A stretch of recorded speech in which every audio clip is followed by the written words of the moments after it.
You desire to know whether Epicurus is right in one of his letters in criticizing those who maintain that the wise man is content with himself and therefore needs no friend.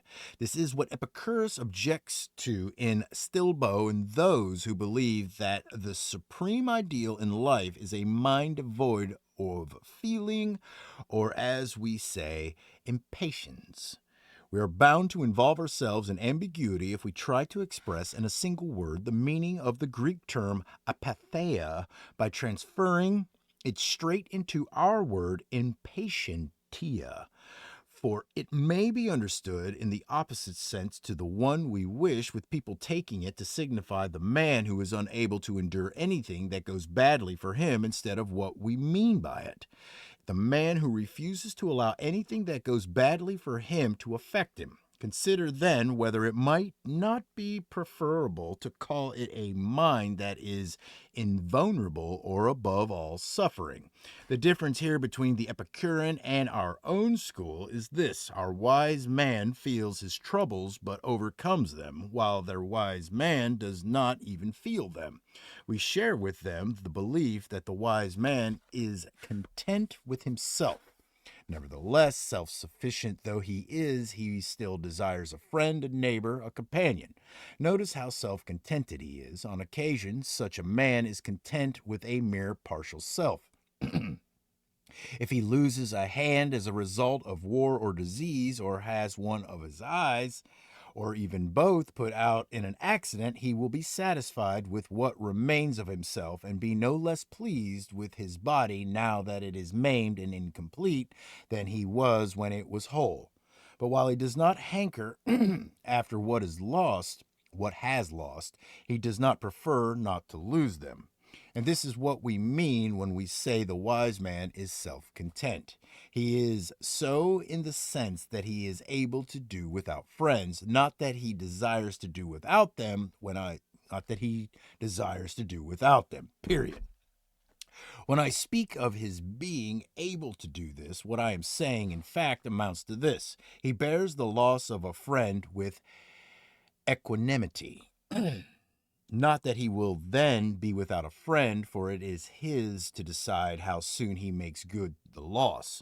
Just as Fidus can carve another statue straight away if he loses one, so our wise man with his skill in the art of making friends will fill the place of someone he has lost. I suppose you will want to know how he will be able to make a friend so quickly. Well, I shall tell you, provided we agree that I may make this the moment to pay my debt and square my account so far as this letter is concerned. I shall show you, said Hakato, a love philtre compounded without drug or herb or witch's spell. It is this, if you wish to be loved. Wait. It is this, if you wish to be loved, love. Great pleasure is to be found not only in keeping up an old and established friendship, but also in beginning and building up a new one. There is the same difference between having gained a friend and actually gaining a friend as there is between a farmer harvesting and a farmer sowing. The philosopher Attalus used to say that it was more of a pleasure to make a friend than to have one, in the same way as an artist derives more pleasure from a painting than from having completed a picture. When his whole attention is absorbed in concentration on the work he is engaged on, a tremendous sense of satisfaction is created in him by his very absorption.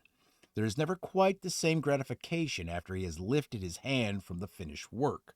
From then on, what he is enjoying is the art's end product, whereas it was the art itself that he enjoyed while he was actually painting. So with our children, their growing up brings wider fruits, but their infancy was sweeter.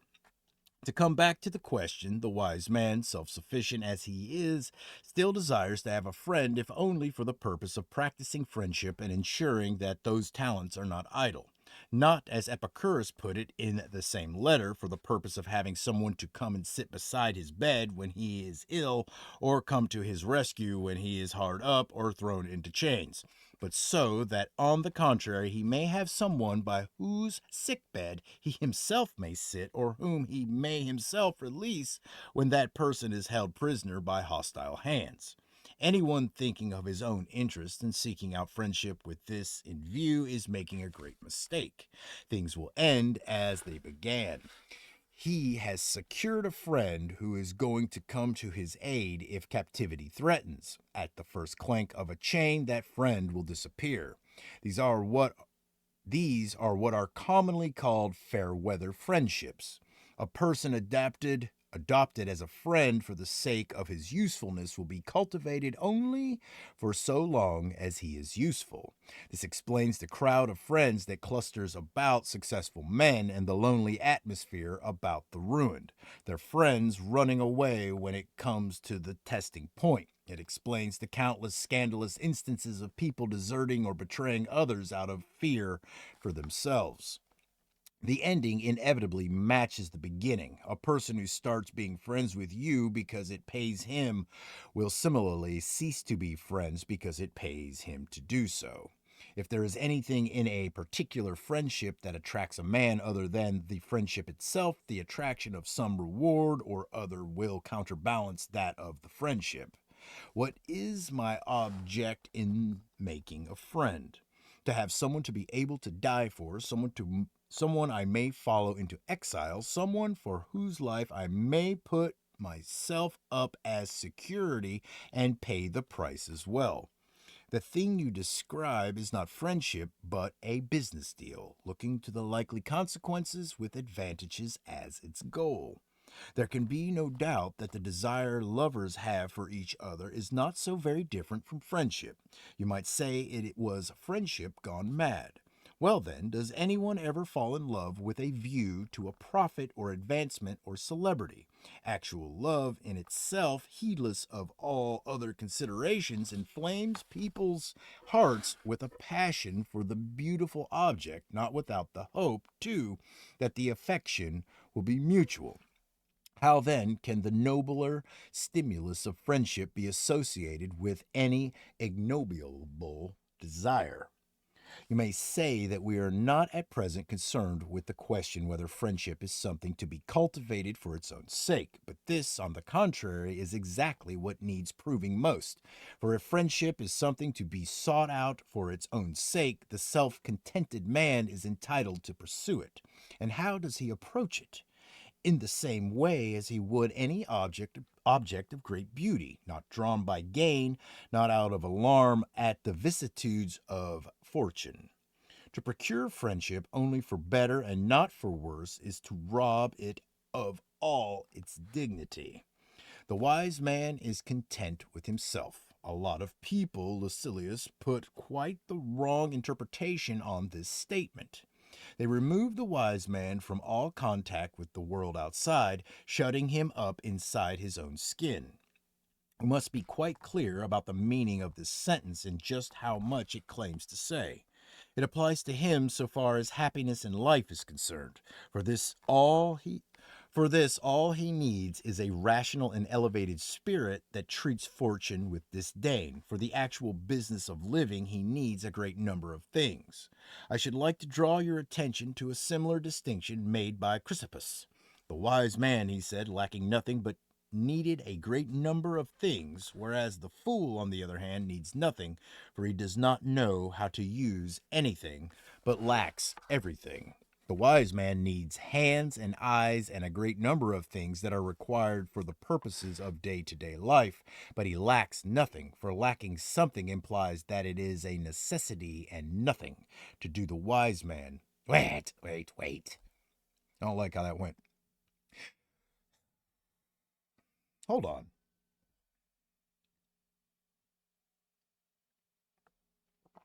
Ah. All right. The wise man needs hands and eyes and a great number of things that are required for the purposes of day to day life, but he lacks nothing, for lacking something implies that it is a necessity and nothing. To the wise man, it is a necessity. Self contented as he is, then, he does need friends and wants as many as them as possible, but not to enable him to lead a happy life. This he will have even without friends. The supreme ideal does not call for any external aids. It is homegrown, wholly self developed. Once it starts looking outside itself for any part of itself, it is on the way to being dominated by fortune. But what sort of life, people may say, will the wise man have if he is going to be left without any friends when he is thrown into prison or stranded among foreigners or detained in the course of a voyage in distant parts or cast away on some desert shore? It will be like that of Jove while nature takes her rest or brief duration, when the universe is dissolved and the gods are all merged in one, finding repose in himself, absorbed in his own thoughts. Such is more or less the way of the wise man. He retires to his inner self, is his own company. So long, in fact, as he remains in a position to order his affairs according to his own judgment, he remains self content even when he marries, even when he brings up his children. He is self content, and yet he would refuse to live if he had to live without any human company at all. Natural promptings, not thoughts of any advantage to himself, impel him towards friendship. We are born with a sense of the pleasantness of friendship, just as of other things. In the same way as there exists in a man a distaste for solitude and a craving for society, natural instinct drawing one human being to another, so too with this there is something inherent in it that stimulates us into seeking friendships.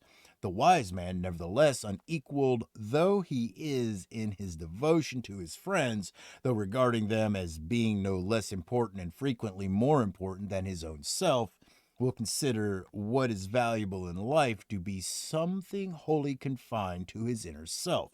He will repeat the words of Stilbo, the Stilbo whom Epicurus' letters attack, when his hometown was captured and he emerged from the general conflagration, his children lost, his wife lost, alone, and nonetheless a happy man, and was questioned by Demetrius.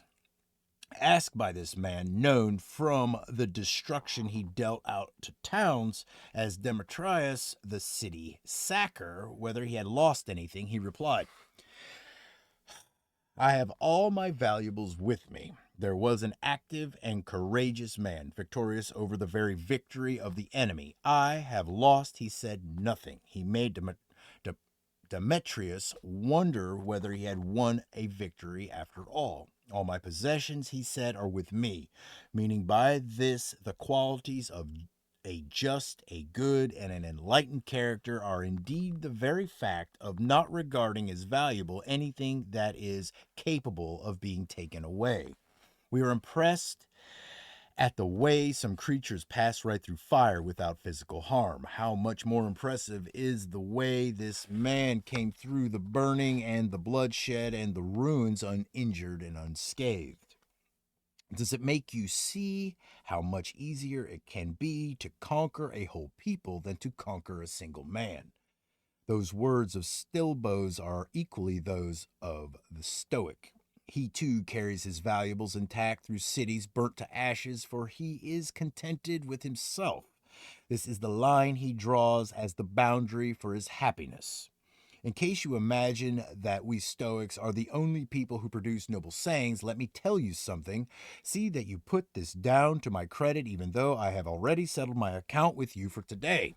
Epicurus himself, who has nothing good to say for Stilbo, has uttered a statement quite like this one of Stilbo's.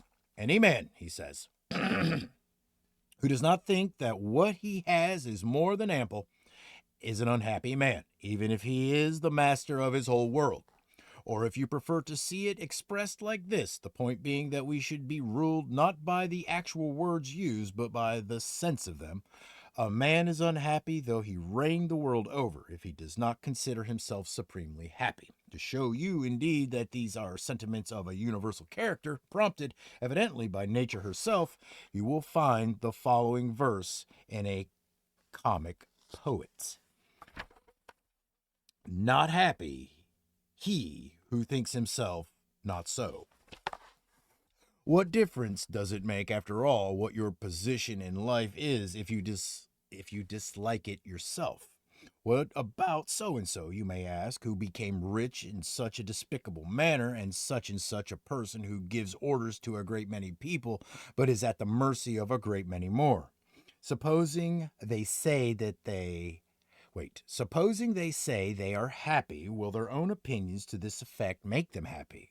It does not make any difference what a man says. What matters is how he feels, and not how he feels one particular day, but how he feels at all times. But you have no need to fear that so valuable a thing may fall into unworthy hands. Only the wise man is content with what is his. All foolishness suffers the burden of dissatisfaction with itself. All right. Very good.